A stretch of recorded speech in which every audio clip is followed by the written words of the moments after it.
Hey everyone, this is Chris Crazyhouse, and I am back with some Chris Crazy commentary.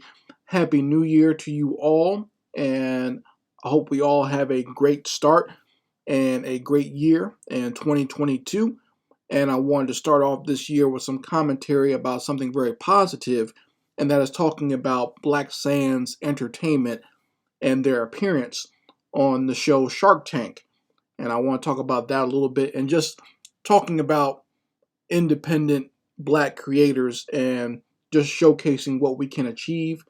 Before I get to that, just let me say a quick update for this channel. I probably won't be doing too many art videos this month because I'm working on a few things. I'm actually working on finishing up this new Big Monty book as well as some other projects, but I will be back doing regular art videos in February. But before I get to all that, before I upload any more content like the art videos, I'll probably upload some of the images and things that are actually on my Patreon right now that have been on there for over a month now, just to showcase to you guys some of the content that is on my Patreon. And I may upload some shorts as well. So they're just letting you know this will probably happen this month, but not this week. I'll probably start that next week. So just a quick update for this channel. And if you don't know about my Patreon, the links will be in the description box as well as the comments section for my Patreon, my online store, my Amazon store, and all that great stuff. Thank you to the Kwanzaa committee here in Tennessee for showcasing my Amazon store. I do appreciate that. I got a boost in sales from them showcasing my work during Kwanzaa. I do appreciate that. But on to the subject of this video. And like I said, I wanted to talk about the appearance of the creators of Black Sands Entertainment and how they were on the show Shark Tank. And what was interesting to me, one of the reasons I even decided to do this video was because not just that, but it appears that my video discussing Black Panther 2, where I said Black Panther 2 is a mess, that seems to be going more viral and more people are commenting on it. It's actually one of the higher, it's starting to get higher and higher views on this channel. And what I wanted to show to you guys and explain to you is the answer to the mess of Black Panther 2 is a company like Black Sands Entertainment. And whether you think Marvel or Disney or whoever is deliberately sabotaging Black Panther 2, or you just think they're completely inept, it really doesn't matter because the results are the same. But instead of relying on that, why not put your money and your chips behind a company like Black Sands Entertainment? Okay, because this is a black-owned company that is still completely independent.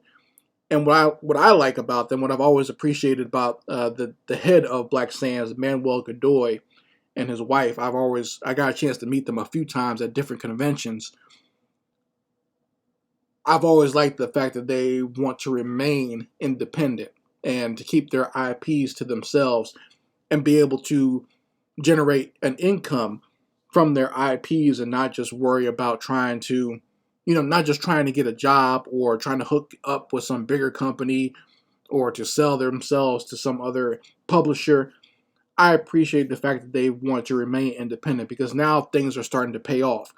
I told you guys, I think it was a year ago, I did a video talking about the app that they created for showcasing all the books that they produce under their Black Sands Entertainment. And a lot of black artists have gone to them to get their stuff published on the web instead of trying to use webtoons and maybe having to go through gatekeepers or whatever.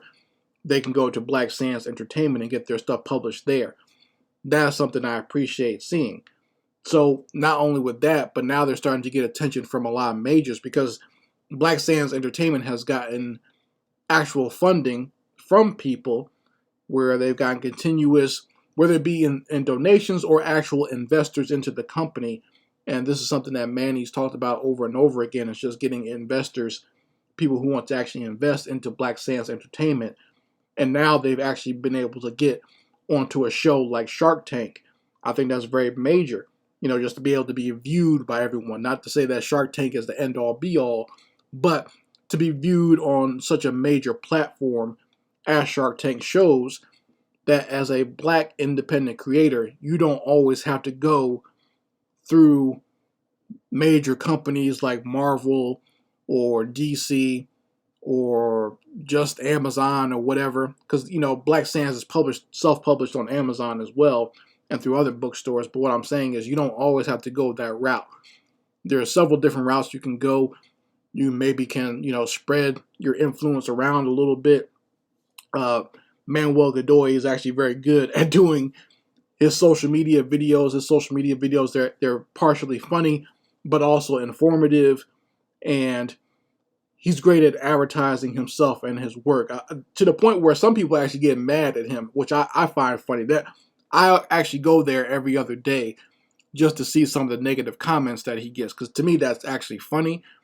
The fact that people are so upset with him being successful, or either big upping his own company or showing where they're going, and there are people that actually get upset about that, not just, and people of all races and creeds seem to get upset with the fact that he is his self-promotion. And like I said, it's hilarious to see some of the comments on there.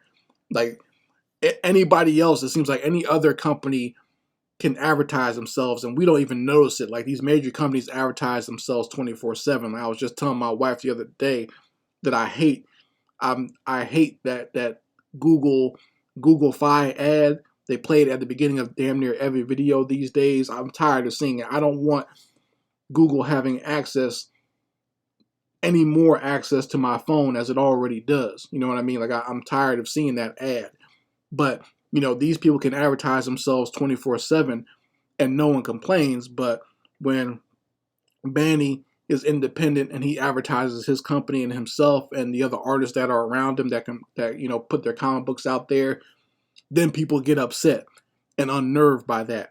So for me, it's funny. But I just want black creatives to understand we don't always have to depend on these majors for success. We can do it ourselves. I've been saying this for years, and I'm glad to see that my points are proven in people like Manuel Godoy and Black Sands Entertainment, or people like Unique Studios, or my brother over in the UK, Wayne Riley, and his Hardwired series, or people like Sean James, who produces a lot of great books on Amazon and other places. I'm glad to see that there are people out there who can be self-sufficient and produce their own work and still maintain their own integrity. Because I gotta tell you guys, for you folks that are so desperate to get into either Hollywood or these major leagues right now, that comes with you maybe having to close your mind and your opinion off on certain things. You know what I mean? That's what I mean when I say you're maintaining your integrity. You can still be yourself and produce your own work, or you can go work for one of these major companies, and then you have to kind of silence all your opinions, because some of your opinions might not be something that they want to hear. You know what I'm saying? And this could be anything. I'm not hearkening onto anything specific, but if you vote a certain way, if you have any certain types of beliefs, whether they be religious or political, if you have any type of stance on any type of social incident or some big news story, if you don't get along to go along with that, these major companies can X you out and then they'll take away your livelihood. See what I'm saying? So you shouldn't always try to get with them just because you think that's the way to go. And then what I see a lot from a lot of black creatives out there is they'll go along with these major companies, and then no matter what their actual opinion is, they'll just get along to go along with whatever the popular narrative is. And I think that's a problem when black people have to silence themselves just to fit in. That defeats the whole purpose of everything our ancestors fought for in this country. When you have to actually silence yourself and you can't have an actual opinion, either one way or the other, that's a problem, in my opinion. So I don't think black creatives should always be trying so hard to rush to the majors and thinking that's the way to go. It is possible to have your own mind and your own thoughts and still remain independent and still be successful. In fact, I think people will respect you more if you do that. I think you'll have a lot more respect and a lot more appreciation all around if you can do that. And even I even said a couple of years ago about things that black creatives can learn from the whole Comicsgate folks. And a lot of people got upset with me for even suggesting that, saying that, oh, people, comic creators and Comicsgate are racist and you shouldn't be trying to use them as an example. But even if someone's racist, you can still learn from your open enemy. Okay, that's just basic tactical warfare. You can learn from your enemy. That, you know, if you look at any army throughout time, they can learn from even the losses that they take from their enemies or what their enemies' tactics are. Okay, and you take that and revolutionize it for yourselves and reinvent things for yourself to make it work for you, and you can win as well. Okay, it's not always about someone's political ideology, because I don't agree with everything that comes from these guys over in the Comicsgate. I've disagreed with them openly several times, even on this channel. But what I'm saying is you can still learn from them and how they've almost insulated themselves from a lot of having their finances taken away. They've insulated themselves because they still unify and they're able to produce their products on an independent level. They don't even have to worry about people like Marvel and DC anymore, even with the way that they're treated and the way that they're demonized. It almost doesn't matter anymore because they're still able to be successful on their own merits and their own regards, and they're able to keep whatever integrity they might have, whatever belief system they might have. Whether you agree with it or not is irrelevant. It's all about being able to maintain that while also maintaining your creativity and being able to produce the content that you want to produce and still be successful at it. That's what it's about. And I hope folks can understand that. So you guys let me know how you feel about it in the comments section. Let me know if you got a chance to watch Black Sands Entertainment on Shark Tank. I think if you didn't see it live, you can go watch it on Hulu.